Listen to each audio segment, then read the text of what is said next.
Part 53 शुरू करते हैं। यहाँ पे ट्रेस प्रेसिडेंट और ट्रेस डिपेंडेंस के बारे में हम जानने वाले हैं। मैं सतीश स्वागत करता हूँ आपका। और पार्ट 52 में हमने ऑलरेडी नेम मैनेजर देखा था, उसकी प्रैक्टिस कीजिए। उससे रिलेटेड कुछ और फॉर्मूला जब आएंगे वीलुकअप वगैरह हम सीखेंगे तब हम नेम मैनेजर दोबारा डिफाइन करेंगे। लेकिन पहले आपको उसका नॉलेज तो होना चाहिए। फॉर्मूला ऑडिटिंग के बारे में हम जानेंगे यहाँ पे डिटेल्स के अंदर। ट्रेस प्रेसिडेंस क्या होता है और डिपेंडेंस क्या होता है, इसके बारे में एकदम सिंपल एग्जांपल के साथ मैं आपको समझाऊंगा। आपको बहुत इंटरेस्टिंग लगेगा, ये ऑप्शन बहुत यूजफुल है। जैसे मैंने एक यहाँ पे सपोज मैंने एक वैल्यू लिखी है, ध्यान से देखिए। एक वैल्यू लिखी है, मैं बहुत सारी वैल्यू लिखी, चलिए एक नहीं, एक 4-5 वैल्यू लिखी है। और अब मैं क्या कर रहा हूँ, यहाँ पे एक वैल्यू रख रहा हूँ और मैं एक फॉर्मूला दे रहा हूँ। जैसे ये 50 मल्टीप्लाई बाय 20 कर रहा हूँ। 20 करने के बाद ये 1000 आंसर आ चुका है। लेकिन मैं क्या करना चाहता हूँ, मैं ये 20 जो है ये सब में मल्टीप्लाई करना चाहता हूँ, सबके साथ मल्टीप्लाई करके यहाँ पे आंसर लाना चाहता हूँ। बस ये 20, तो 20 बार बार नहीं लिखूंगा, मैंने 20 एक ही बार लिखा है। तो मैं क्या करूंगा, इस 20 वैल्यू को फिक्स करूंगा। और फिक्स मतलब क्या होता है, इन सेल्स को सिलेक्ट करके F4 साइन प्रेस किया जाता है, जो कि डॉलर साइन आ जाता है। वहां पे डॉलर दिखाई दे रहा है आपको, फिक्स रेफरेंस क्रिएट करता है। डॉलर साइन जब आता है ना, फिक्स रेफरेंस क्या होता है यहाँ पे मैं समझा देता हूँ, आगे चलकर इसका यूज है हमें वैसे भी। डॉलर साइन जब आता है किसी भी कॉलम और रो के सामने, ये कॉलम नंबर है और ये रो नंबर है, तो अगर मैंने इस रेंज को, ये जो I3 रेंज है, इसको डॉलर दिया है, तो जब मैं एंटर करूंगा तो ध्यान से देखिए, मैं इस फॉर्मूला को जब ड्रैग करूंगा ऐसे, तो H3 का यहाँ पे क्या था, H3 था, H3 का क्या हो रहा है, H4 हो रहा है। मतलब ये रिलेटिव रेफरेंस होता है। जब हम कोई भी फॉर्मूला ड्रैग करते हैं, यहाँ पे भी देखिए, जब हम कोई भी फॉर्मूला ड्रैग करते हैं तो यहाँ पे D2 टू E2 है, मतलब D2 और E2 फॉर्मूला है। यहाँ पे D3 E3 आ रहा है, यहाँ पे D4 E4 आ रहा है। तो ये जो होता है इसे बोलते हैं relative reference. Automatically Excel relative reference में डेटा ले लेता है। लेकिन इस केस में क्या है, एक्सेल ने रिलेटिव रेफरेंस नहीं लिया है।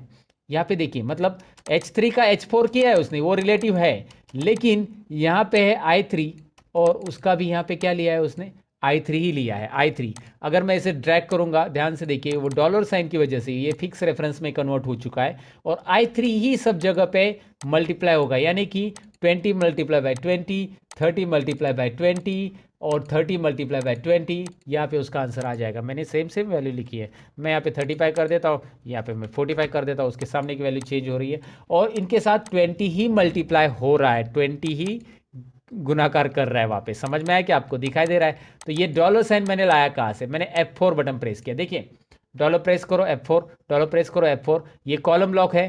डॉलर प्रेस करो, ये कुछ भी लॉक नहीं, फिर मतलब F4 प्रेस करो, आई मीन टू से F4 प्रेस करो। देखिए ये दोनों लॉक है, दिखाई दे रहा है, मतलब कॉलम भी रो भी। अब क्या लॉक है, रो लॉक है, कॉलम नहीं। कॉलम का डॉलर साइन गया, आई कॉलम है, आई का डॉलर साइन चला गया।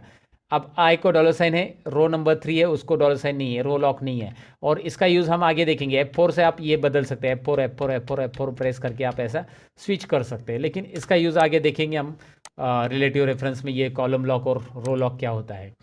फिलहाल तो आपको ये समझ में आया होगा कि बेसिकली हमें यहाँ पे मिल गया है 20 से मल्टीप्लाई करके। अब मैं यहाँ पे कर्सर रख रहा हूँ, ट्रेस प्रेसिडेंट और डिपेंडेंस दो ऑप्शन है। अगर यहाँ पे आप देखेंगे माउस पॉइंटर उसके ऊपर रखते हैं तो आपको समझ में आता है कि ये वैल्यूज़ अभी इसमें फॉर्मूला, सॉरी, इस वैल्यू के लिए ट्रेस डिपेंडेंस नहीं लिखेंगे, इसमें ट्रेस प्रेसिडेंट निकालेंगे।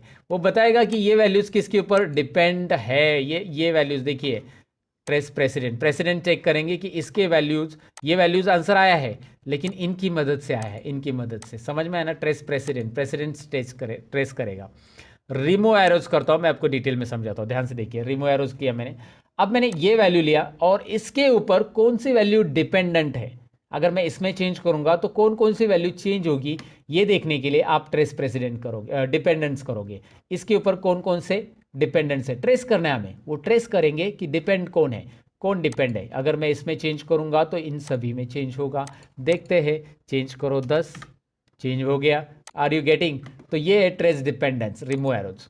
और ट्रेस प्रेसिडेंट यानी ये वैल्यू किसके ऊपर डिपेंड है, किसके ऊपर, मतलब इसके ऊपर डिपेंड है, इसके ऊपर, इसके ऊपर, इसके ऊपर, किसके ऊपर है। तो ये वैल्यू को देखते हैं। ये देखिए, मैं ट्रेस प्रेसिडेंस करता हूँ, किसके ऊपर वो डिपेंड दिखाई दे रहा है, ट्रेस प्रेसिडेंट। समझ में आपको? इनमें दोनों में भी चेंज हो गया तो इसमें चेंज हो गया, क्योंकि ये फॉर्मूला है। तो ट्रेस प्रेसिडेंट फॉर्मूला के लिए यूज करते हैं और ट्रेस डिपेंडेंस उन वैल्यूज को डिफाइन करते हैं, किसी भी वैल्यू को कर सकते हैं, इसको भी कर सकते हैं। ये वैल्यू में चेंज हो गया तो इसके अंदर से चेंज हो गया तो कौन चेंज होगा, ट्रेस प्रेसिडेंट, ट्रेस डिपेंडेंस। समझ में आपको? और रिमूव एरोज। तो आपको फॉर्मूला रिलेशन फाइंड आउट करने के लिए, फॉर्मूला ऑडिटिंग है ये, फॉर्मूला ऑडिट कर रहे हैं आप कि ये वैल्यूज़ में चेंज किया तो कहाँ कहाँ चेंज होगा, चलिए देखते हैं। ट्रेस डिपेंडेंस, राइट, ये वैल्यूज़ में चेंज किया तो कहाँ कहाँ चेंज होगा, राइट, ये वैल्यूज़ में चेंज किया तो इसे भी हम ट्रेस डिपेंडेंट ही करेंगे। लेकिन जब ये फॉर्मूला है इस सेल में, क्योंकि इस वैल्यू को हम ट्रेस डिपेंडेंट नहीं करेंगे, इसमें ट्रेस प्रेसिडेंट करेंगे, तो मैं यहाँ पे रिमूव एरोज करता हूँ, इस वैल्यू को लेता हूँ, ट्रेस प्रेसिडेंट, इन दोनों में चेंज किया तो इसमें चेंज होगा, रिमूव एरोज। क्लियर है ये ऑप्शंस याद रखिए, बहुत यूजफुल है जब आपको फॉर्मूला ऑडिट करना है। तो वैसे हमें शो फॉर्मूलाज ऑप्शन दिया गया है, अगर हमें एक्सेल शीट के अंदर का फॉर्मूलाज देखना है तो हम यहाँ पे शो फॉर्मूलाज कर सकते हैं, सभी फॉर्मूलाज आ जाएंगे। देखिए सभी फॉर्मूलाज, यहाँ पे फॉर्मूलाज सेल में अभी फॉर्मूलाज दिखाई देगा, वैल्यूज नहीं, शो फॉर्मूलाज। उसके लिए शॉर्टकट की कंट्रोल और टिल्ड बटन है, अगर आप कंट्रोल और टिल्ड बटन प्रेस करोगे तो आ जाता है। कंट्रोल टिल्ड एस्केप के नीचे जो टिल्ड बटन रहता है उसे प्रेस कीजिए। Show formulas, show formulas, show formulas, hide formulas, right, इस बटन पे क्लिक करके देखेंगे।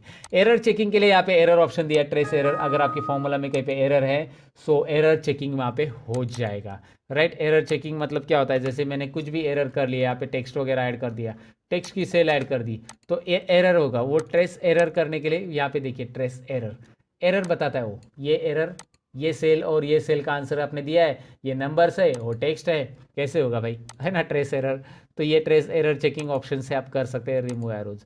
इवैल्यूएट फॉर्मूला, फॉर्मूला इवैल्यूएट करेगा कि टोटल में क्या है, ये देखिए इवैल्यूएशन किया, उसने बताया कि ये टोटल सेल इसमें आ चुका है, मतलब ये टोटल सेल, और टोटल सेल को सिलेक्ट किया, इसको क्लिक करो और इवैल्यूएट फॉर्मूला करो, उसमें वो बताएगा कि ये फॉर्मूला कैसा है। देखिए ये हमने D5 इंटू E5 किया और प्लस F1 किया और ये फॉर्मूला आपको दिखाई देगा। इवैल्यूएट एक एक सेल में बताएगा, यहाँ पे इवैल्यूएट करते जा सकते हैं आप, मतलब E1 में क्या था वहाँ पे, मतलब जो सेल सिलेक्ट की थी E5 थी, जो भी थी उसमें क्या थी 25, उसके बाद E5 में क्या है, D5 E5 था ना, ये D5 में ये है, इसमें ये है, और ई वैल्यूएट आगे क्या आ रहा है, दोनों का टोटल हो रहा है, फिर ई वैल्यूएट आगे टोटल इसमें ऐड हो रहा है, दिखाई दे रहा है ना यहाँ पे सब, फिर ई वैल्यूएट कीजिए और एरर आ रहा है। तो एक एक स्टेप बाय स्टेप फॉर्मूला को यहाँ पे आप देख सकते हैं कि कैसे हो रहा है। किसी भी फॉर्मूला को इवैल्यूएट करना है, आप इवैल्यूएट में उसकी प्रोसेस देख सकते हैं कि आंसर कैसे काम कर रहा है, कैसे स्टेप बाय स्टेप जा रहा है, एक एक स्टेप्स आपको यहाँ पे पता चलते हैं।